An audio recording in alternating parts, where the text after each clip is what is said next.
things, I said things, and then they went with me or not.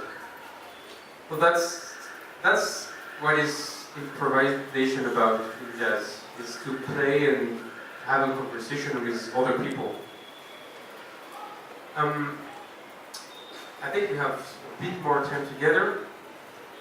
We can actually try to. We're gonna end by playing one or two of our songs, which are like compositions of mine. But first, we can try the thing I told you about, this like free improvisation thing, to create something from nothing. So.